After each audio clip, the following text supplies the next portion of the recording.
கர்த்தருடைய பரிசுத்த நாமத்திற்கு மகிமை உண்டாவதாக. இந்த இரவிலும் சத்தியத்தின் நேர நிகழ்ச்சியின் மூலம் உங்களை சந்திப்பதில் மிகவும் சந்தோஷப்படுகிறேன். கர்த்தர் உங்களை, உங்களுடைய குடும்பங்களை ஆசீர்வதிப்பாராக. இந்த இரவில் செய்திக்கு ஆதாரமாக 20ஆம் சங்கீதம் 7, 8 வசனங்களை நாம் எடுத்துக்கொள்ளலாம். சிலர் ரதங்களை குறித்தும் சிலர் குதிரைகளை குறித்தும் மேன்மை பாராட்டுகிறார்கள். நாங்களோ எங்கள் தேவனாகிய கர்த்தருடைய நாமத்தை குறித்தே மேன்மை பாராட்டுவோம். அவர்கள் முறிந்து விழுந்தார்கள், நாங்களோ எழுந்து நிமிர்ந்து நிற்கிறோம். இந்த வசனத்தை ஆதாரமாக கொண்டு நிமிர்ந்து நிற்கச் செய்கிற கர்த்தர் என்கிற தலைப்புல ஒரு செய்தி இந்த இரவு வேளையில நான் உங்களுக்கு சொல்ல விரும்புகிறேன். இந்த பகுதியில 2 காரியங்கள் சொல்லப்பட்டிருக்கிறது. 7வது வசனத்துல சிலர் ரதங்களை குறித்தும் குதிரைகளை குறித்தும் மேன்மை பாராட்டுகிறார்கள். அவர்கள் முறிந்து விழுந்தார்கள், நாங்களோ கர்த்தரை குறித்தே மேன்மை பாராட்டுவோம் அப்படி என்று சொல்லப்பட்டிருக்கிறது. கர்த்தருடைய நாமத்தை குறித்த மேன்மை பாராட்டுவோம். ரதங்களையும் குதிரைகளையும் குறித்த மேன்மை பாராட்டினவர்கள் முறிந்து விழுந்தார்கள். கர்த்தரை குறித்த மேன்மை பாராட்டுகிறவர்கள் எழுந்து நிமிர்ந்து நிற்கிறார்கள். அன்பான தேவனுடைய பிள்ளைகளை, இந்த இரவில யாரையெல்லாம் கர்த்தர் நிமிர்ந்து நிற்கச் செய்தார் அப்படி என்று சொல்லி வேதத்திலிருந்து சில பேரை உங்களுக்கு நினைவுபடுத்த விரும்புகிறேன். அதற்கு முன்பாக ரதங்களையும் குதிரைகளையும் குறித்து மேன்மை பாராட்டின சில பேரையும் உங்களுக்கு சொல்லி நான் செய்திக்குள் சொல்ல விரும்புகிறேன். பார்வோன் இஸ்ரவேல் ஜனங்களை விட்ட பின்பு கர்த்தர் அவனுடைய இருதயத்தை கடினப்படுத்தினார் என்று சொல்லப்பட்டிருக்கிறது. அதனால யாத்ராகம் 14ஆம் அதிகாரம் 7வது வசனத்துல நம்ம பார்க்கிறோம், விசேஷித்த 600 ரதங்களும் மற்ற ரதங்களும் வீரர்களும் இஸ்ரவேல் ஜனங்களை பின்தொடர்ந்தார்கள்.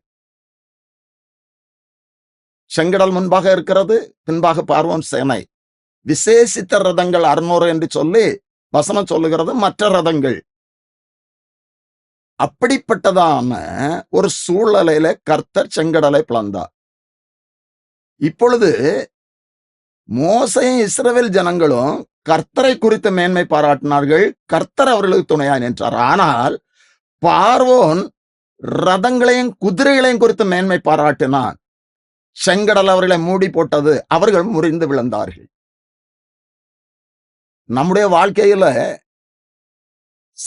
கர்த்தர் சில மேன்மைகளை தந்திருப்பார். ஆனால் ஒருபோதும் நான் அவைகளை குறித்து மேன்மை பாராட்டக்கூடாது. வசனம் சொல்லுகிற 2 கொரிந்தியர் 10ஆம் அதிகாரம் 17வது வசனத்துல பவுல் எழுதும்போது, கர்த்தரை மேன்மை பாராட்டுகிறவன் கர்த்தரை குறித்த மேன்மை பாராட்ட கடவன். அப்படியே கலாத்தியருக்கு எழுதும்போது 6:14 அவர் சொல்லுகிறார், நான் கர்த்தராகிய இயேசு கிறிஸ்துவின் சிலுவை குறித்தே அல்லாமல் வேறு ஒன்றையும் குறித்து மேன்மை பாராட்டாதிருப்பேனாக அப்படி என்று சொல்லுகிறார். நம்முடைய வாழ்க்கையில கர்த்தர் சில விசேஷித்த கிருபைகளையோ விசேஷித்த ஆசீர்வாதங்களை தந்திருந்தால் எந்த சூழலை அவைகளை குறித்த நம் மேன்மை பாராட்டக்கூடாது, கர்த்தரை குறித்தே மேன்மை பாராட்டணும். இன்னும் கூட 2 ராஜாக்கள் 6ஆம் அதிகாரத்துல ஒரு காரியத்தை நம்ம பார்க்கிறோம்.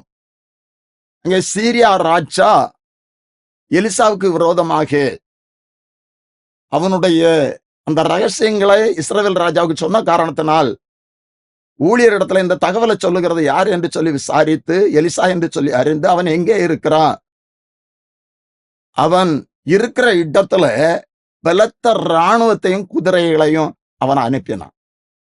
அங்கே நடந்த காரியம், எலிசா அங்கே அவர்களை குருட்டாட்டம் பிடிக்க செய்து அவர்களால் எதுவுமே செய்ய முடியாத ஒரு சூழலை எலிசா மூலம் கர்த்தர் செய்தான். அதுபோல 2 நாளாகவும் 14ஆம் அதிகாரத்துல ஒரு காரியத்தை நம்ம பார்க்கிறோம். அதுல ஆசா ராஜாவுக்கு எதிராக சேரா ராஜா 2 நாளாகவும் 14ஆம் அதிகாரம் 8வது வசனத்துல ஆசா ராஜாவுக்கு இருக்கிற பலன் சொல்லப்பட்டு இருக்கிறது. யூதாவிலும் அப்படியே அவனுக்கு 5,80,000 படைபலன் இருந்ததாக நம்ம அங்கே அறிகிறோம். பென்யமீனிலும் யூதாவிலும் சேர்த்து. ஆனா சேரா ராஜா 10,00,000 வீரர்களோடு 300 ரதங்களோடு அங்கே வந்தான். சேரா ராஜா ரதங்களையும் குதிரைகளையும் நம்பினான். ஆசா ராஜா கர்த்தரை நம்பினான். அங்கே ஆசா ராஜாவுக்கு விரோதமாக சேராவே கர்த்தர் முறியடித்தார் என்று சொல்லி பார்க்கிறோம். அன்பான தேவனுடைய பிள்ளைகளே, சிலர் ரதங்களை குறித்தும் குதிரைகளை குறித்தும் மேன்மை பாராட்டினார்கள். நான் உங்களுக்கு ஒரு 3 பேரை நான் உங்களுக்கு சொன்னேன். பார்வோன் ரதங்களை குறித்து குதிரைகளை குறித்து மேன்மை பாராட்டினான். அவன் அந்த பலத்துல இஸ்ரவேல் ஜனங்களை தொடர்ந்து பிடிப்பேன் என்று சொல்லி அவன் அங்கே போய் வசனம் சொல்லுகிறது, அவர்களை கடலிலே கர்த்தர் அழித்து போட்டார் என்று சொல்லி பார்வோன் ரதங்களையும் குதிரைகளையும் குறித்து மேன்மை பாராட்டினான். சீரியா ராஜா ரதங்களையும் குதிரைகளையும் குறித்து மேன்மை பாராட்டினான். இங்க சேரா தன்னுடைய பலத்தை குறித்து ரதங்களை குதிரைகளை குறித்து மேன்மை பாராட்டினான். இவர்களெல்லாம் முறிந்து விழுந்தார்கள். ஆனால் கர்த்தரை குறித்து மேன்மை பாராட்டுகிறவர்கள் நிமிர்ந்து எழுந்து நின்றார்கள் என்று சொல்லப்பட்டு இருக்கிறது. நிமிர்ந்து நிற்கச் செய்த ஒரு 3 பேரை நான் உங்களுக்கு நினைவுபடுத்த விரும்புகிறேன். முதலாவதாக ஆதியாகமம் 37ஆம் அதிகாரம் 7வது வசனத்துல, நாம் வயலில் அறுத்த அரிக்கட்டுகளை கட்டி கொண்டிருந்தோம்.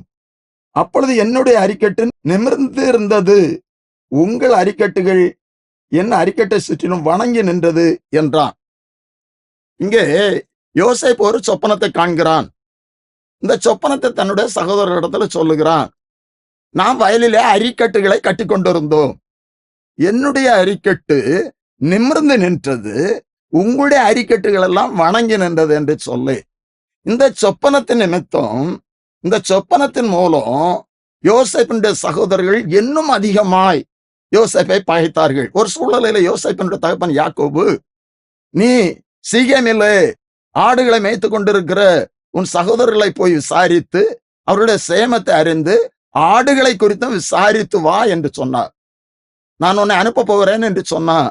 நான் போகிறேன் என்று சொல்லி அவன் போகிறான். சீகேமிலே தேடுகிறான், அவர்களை காணவில்லை. அப்பொழுது அங்கே இருந்த மனிதர்கள் அவர்கள் தோத்தானுக்கு போவோம் என்று சொல்ல கேட்டோம் என்று சொல்லி அவன் தோத்தான்ல போய் தன் சகோதரர்களை கண்டுபிடிக்கிறான். அவன் தூரத்துல வரும்போது அவனுடைய சகோதரர்கள், இதோ சொப்பனக்காரன் வருகிறான். நன்றாய் புரிந்து கொள்ளுங்க தேவ பிள்ளைகளே. அவன் சொப்பனம் கண்டு சொன்ன போது என்னுடைய அரிக்கட்டு நிமிர்ந்து நிற்கிறது என்று சொன்னான். சொப்பனக்காரன் வருகிறான், இவனை கொன்று இந்த குழியிலே போடுவோம், என்னுடைய சொப்பனம் எப்படி நிறைவேறுகிறது என்று சொல்லி பார்ப்போம் என்று சொல்லி அவர்கள் சதி ஆலோசனை பண்ணினார்கள். இதை கர்த்தர் பார்த்தா, இப்பொழுது அங்கே ரூபன் மூலம் ஒரு கிரியை செய்கிறார். தொடர்ந்து யூதா மூலம் இஸ்மவேலர் இடத்துல விற்று போடுகிறார்கள். அவனை எய்த்துக்கு கொண்டு போகப்படுகிறான். காலம் கடக்கிறது. கர்த்தர் கிரியை செய்து கொண்டிருக்கிறார். யோசேப்பை எந்த சூழ்நிலையிலும் கர்த்தர் கைவிடவில்லை. குழியிலே தூக்கி போடப்பட்ட போதும் அவனை காத்தார். சிறைச்சாலையிலே இருந்த போதும் அங்கேயும் கர்த்தர் கூட இருந்தார் என்று சொல்லி வசனம் சொல்லுகிறது. தொடர்ந்து நடந்த காரியம் 42ஆம் அதிகாரம் 6வது வசனத்துல நம்ம பார்க்கிறோம். யோசேப்பு அந்த தேசத்திற்கு அதிபதியாயிருந்து தேசத்தின் ஜனங்கள் யாவருக்கும் விற்றான். யோசேப்பின் சகோதரர்கள் வந்து முகம் கூப்பிட தரையிலே விழுந்து அவனை வணங்கினார்கள். 9வது வசனம், யோசேப்பு அவர்களை குறித்து தான் கண்ட சொப்பனத்தை நினைத்து அவர்களை நோக்கி, அப்படி என்று சொல்லப்பட்டு இருக்கிறது. இங்கே நான் சொல்லுகிற காரியம், நம்மை நிமிர்ந்து நிற்க செய்கிற கர்த்தர். யோசேப்பின் சகோதரர்கள் யோசேப்பை அழிக்க வேண்டும், கொல்ல வேண்டும், அவனுடைய சொப்பனம் எப்படி நிறைவேறுகிறது என்று சொல்லி பார்ப்போம் என்று சொன்னார்கள். ஆனால் அநேக சூழ்நிலைகளிலே, அநேக ஆபத்திலே யோசேப்பை கர்த்தர் காத்து எகிப்துக்கு அதிபதியாக வைத்திருக்கிறார். இப்ப அவன் மூலம் எகிப்து ஜனங்கள் போஷிக்கப்படுகிறார்கள். இங்கே யாக்கோபும் கூட அங்கே தேசத்துல பஞ்சமா இருந்த காரணத்தினால் 42ஆம் அதிகாரம் 1 வசனம் இப்படியாய் சொல்லுகிறது, எகிப்திலே தானியம் உண்டென்று யாக்கோபு அறிந்து தன் குமாரனை நோக்கி, நீங்கள் ஒருவர் முகத்தை ஒருவர் பார்த்து கொண்டிருக்கிறது என்ன? எகிப்திலே தானியம் உண்டு என்று கேள்விப்படுகிறேன், அங்க போய் தானியம் பெற்று வாருங்கள் என்று சொல்லுகிறார். இப்போது சகோதரர்கள் 10 பேரும் போகிறார்கள். அவர்கள் போய் யோசேப்புக்கு முன்பு விழுந்து பணிந்து அவனை வணங்குகிறார்கள். கர்த்தர் அற்புதமானவர். யோசேப்பினுடைய சொப்பனம் இங்கே நிறைவேறுகிறது. யோசேப்பு சொன்னா, என் அரிக்கட்டு நிமிர்ந்து நிற்கிறது என்று சொல்லி, யோசேப்பு மேல சகோதரர்கள் பொறாமை கொண்டு என்று சொல்லப்பட்டு இருக்கிறது. அவனை அழிக்க நினைத்தார்கள். ஆனால் யோசேப்பை குறித்து தேவனுக்கு ஒரு நோக்கம், சித்தம் உண்டு. அதை சகோதரர்களோ பார்வோனோ போத்திபாருடைய மனைவியோ அழிக்கவே முடியாது. நம்முடைய வாழ்க்கையில தேவன் ஒரு நோக்கத்தை வைத்திருப்பார், ஒரு சித்தத்தை வைத்திருப்பார். நாம் கர்த்தரை குறித்து மேன்மை பாராட்டுவோம் என்று சொன்னால், குடும்பத்தாரோ எவருமோ நமக்கு எதிராய் எந்த காரியத்தையும் செய்ய கர்த்தர் அனுமதிக்க மாட்டார். கர்த்தர் நம்மை காத்துக்கொள்வார். இங்க யோசேப்பை கர்த்தர் காத்தா, இப்பொழுது அவனுடைய அரிக்கட்டு நிமிர்ந்து நிற்கிறது. இவர்கள் போய் பணிந்து அவனுக்கு முன்பாய் குனிந்து நிற்கிறார்கள். மற்ற அரிக்கட்டுகள் எல்லாம் பணிந்தது போல இப்பொழுது சொப்பனத்தை நினைக்கிறான். சொப்பனத்தை கர்த்தர் நிறைவேற்றுகிறாரு.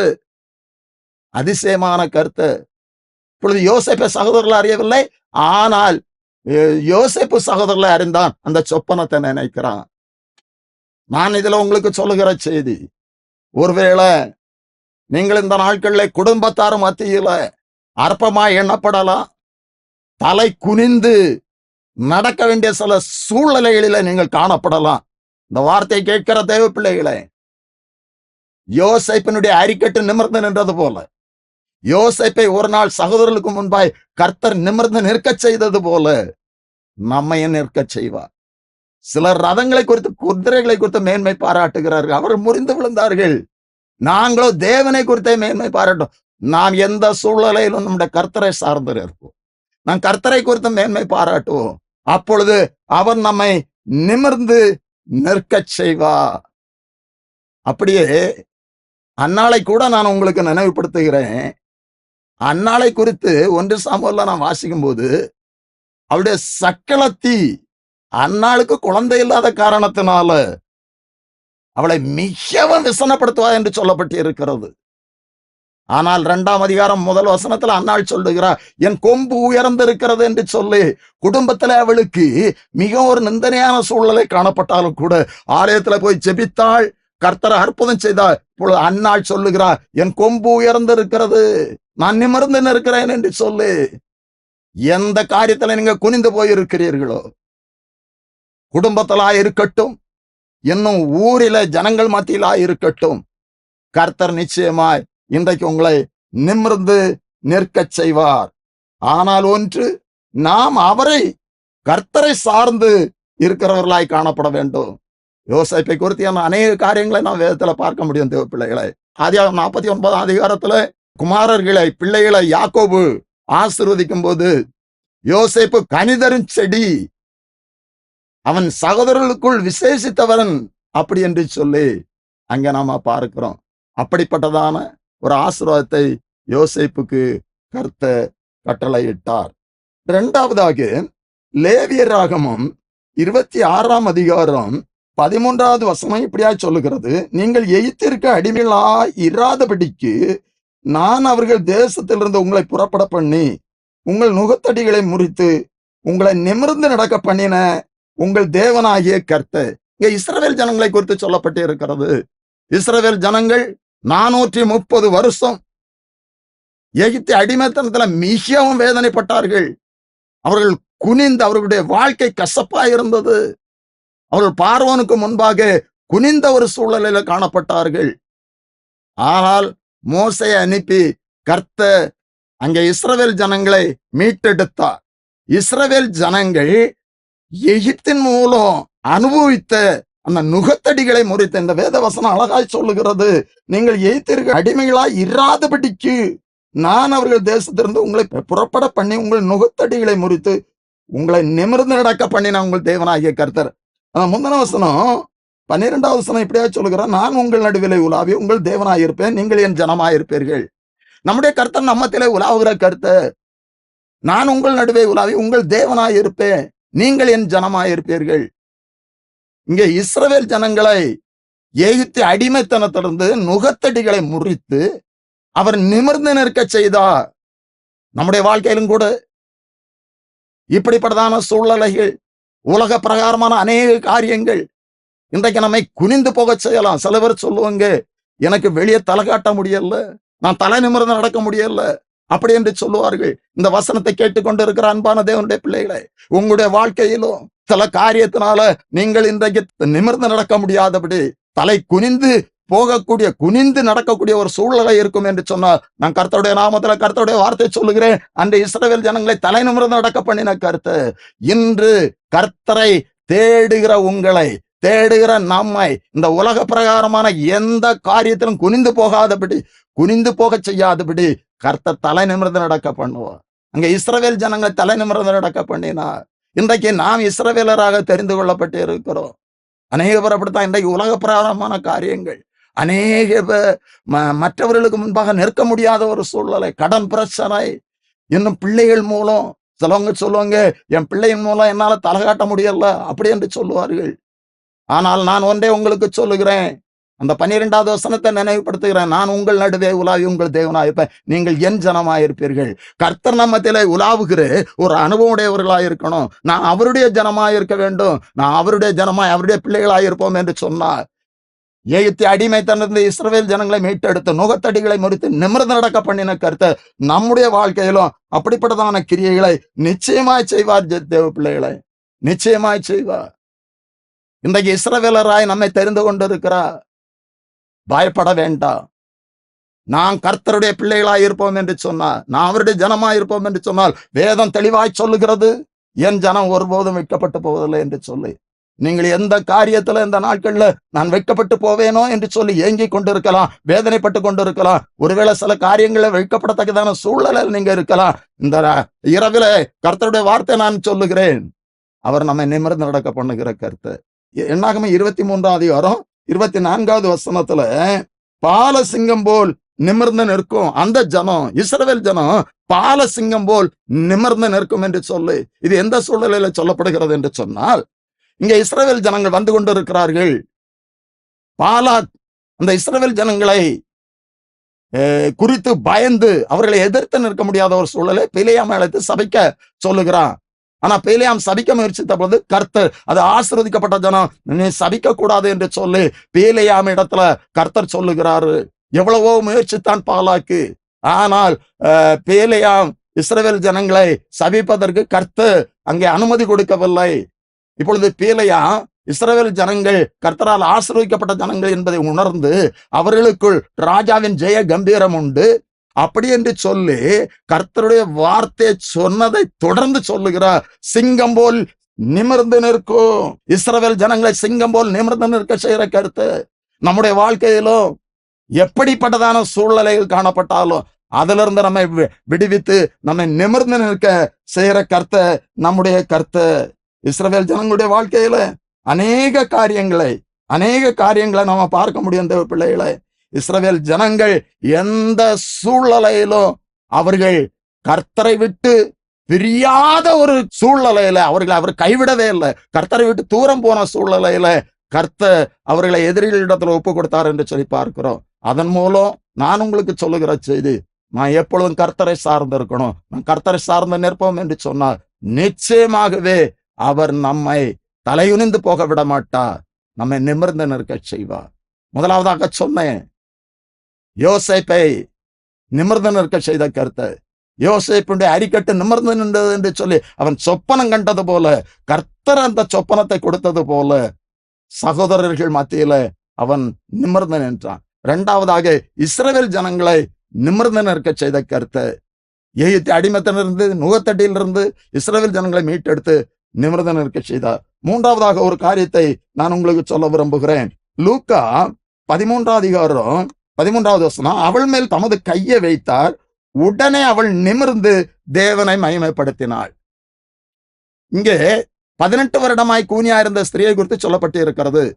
இப்போ 10வது வசனம் இப்படியா சொல்லுகிறது, ஒரு ஓய்வு நாளிலே அவர் ஜெபாலயத்திலே போதகம் பண்ணி கொண்டிருந்தார். அப்பொழுது 18 வருஷமாய் பலவீனப்படுத்தும் ஆவியை கொண்ட ஒரு ஸ்திரீ அங்கே இருந்தாள். அவள் எவ்வளவேனும் நிமிர கூடாத கூனியா இருந்தா.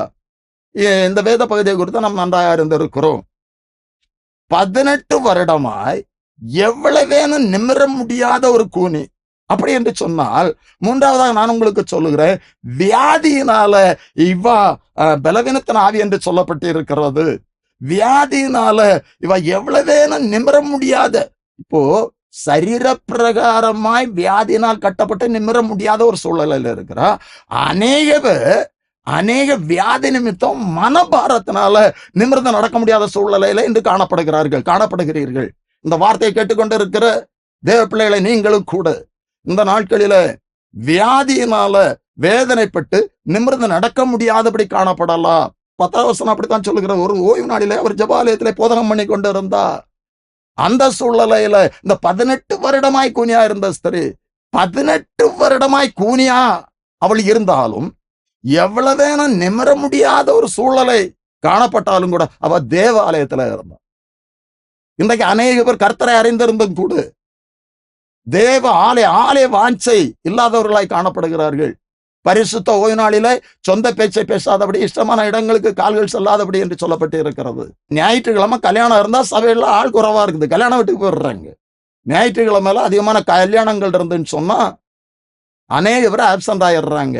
எதற்காக சொல்லுகிறேன் என்று சொன்னா, இந்த வார்த்தையை கேட்டுக்கொண்டு இருக்கிற தேவ பிள்ளைகளே, நீங்கள் கர்த்தருடைய பிள்ளைகளாய் இருப்பீர்கள் என்று சொன்னால் பரிசுத்த ஓய்வு நாளிலே தேவ ஆலயத்துல இருக்கணும்.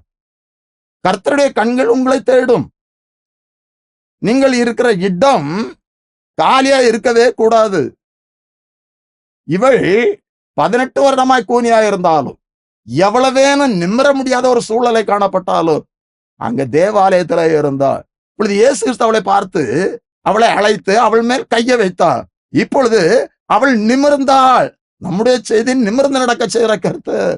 இங்க வியாதியினால் குறுகி போயிருந்த, நிமிர்ந்து நடக்க முடியாத ஒரு சூழ்நிலையில அவளை நிமிர செய்த கருத்து. இன்று வியாதியினால் வேதனைப்படுகிற சகோதரா சகோதரி, உங்களை அவர் தொட்டு சுகப்படுத்துவார், உங்களை நிமிர்ந்து நடக்க பண்ணுவார்.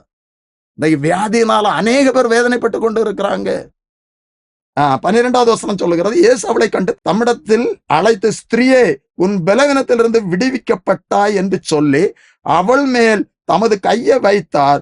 உடனே அவள் நிமிர்ந்து தேவனை மகிமைப்படுத்தினாள்.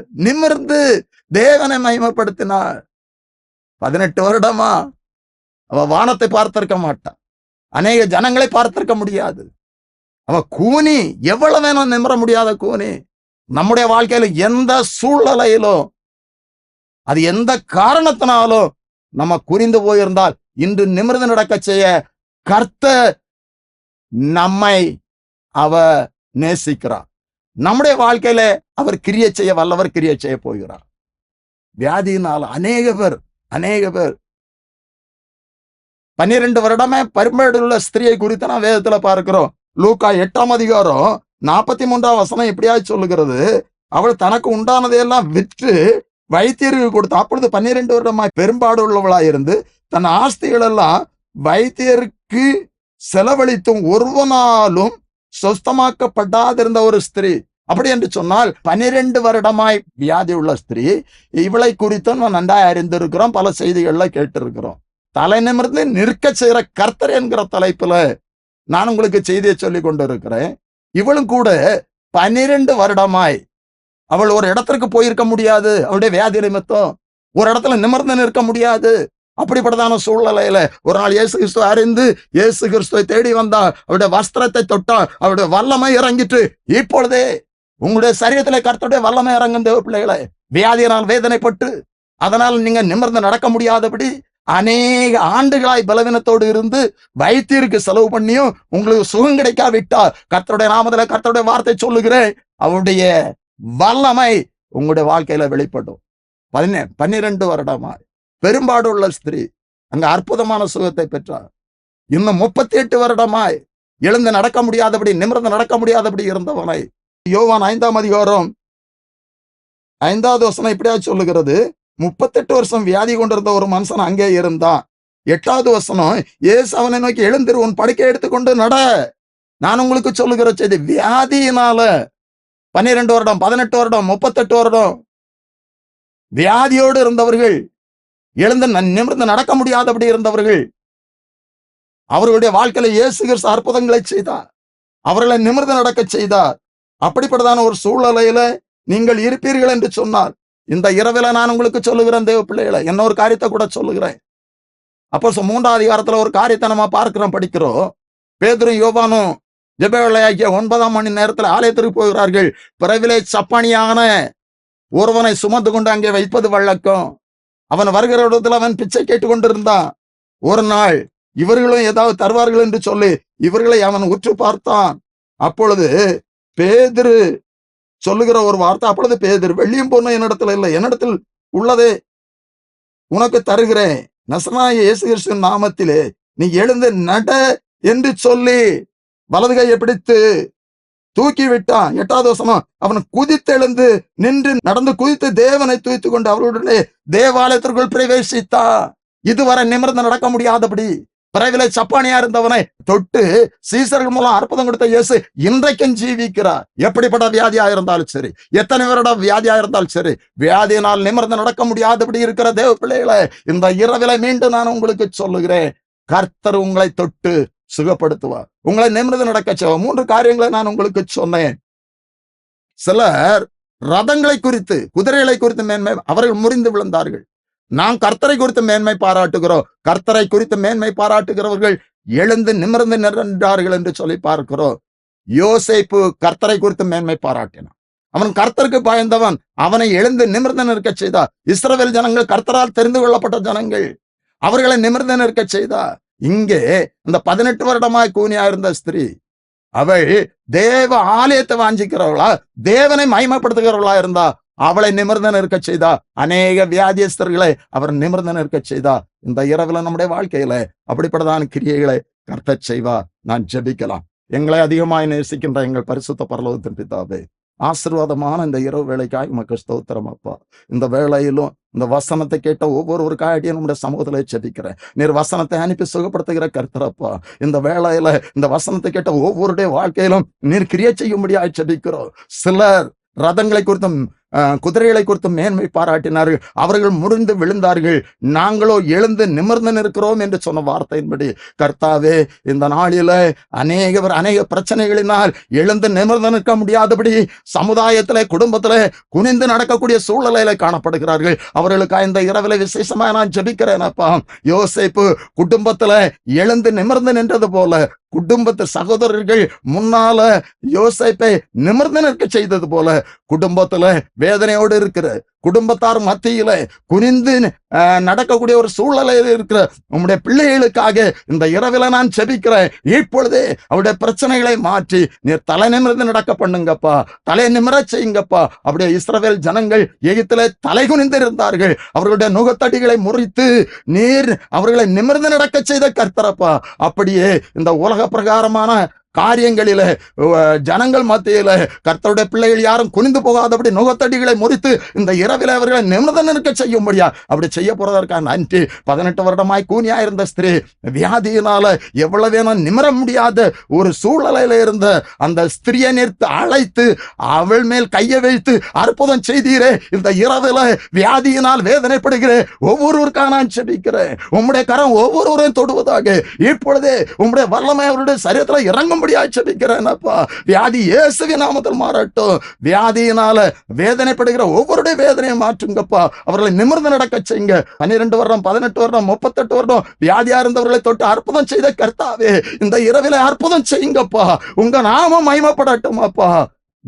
நிமிர்ந்து நடக்க செய்கிற கர்த்தர், அப்படியே உம்முடைய பிள்ளைகளை இந்த வசனத்தை கேட்ட ஒவ்வொருவரையும் குடும்பத்தையும் நிமிர்ந்து நடக்க பண்ணும்.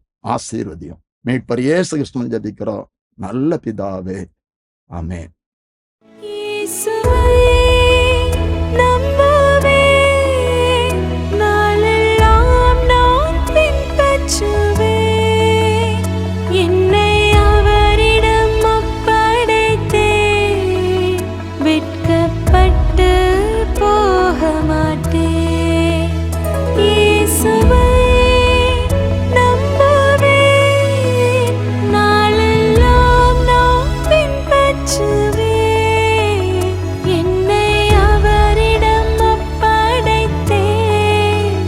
வெட்கப்பட்டு போ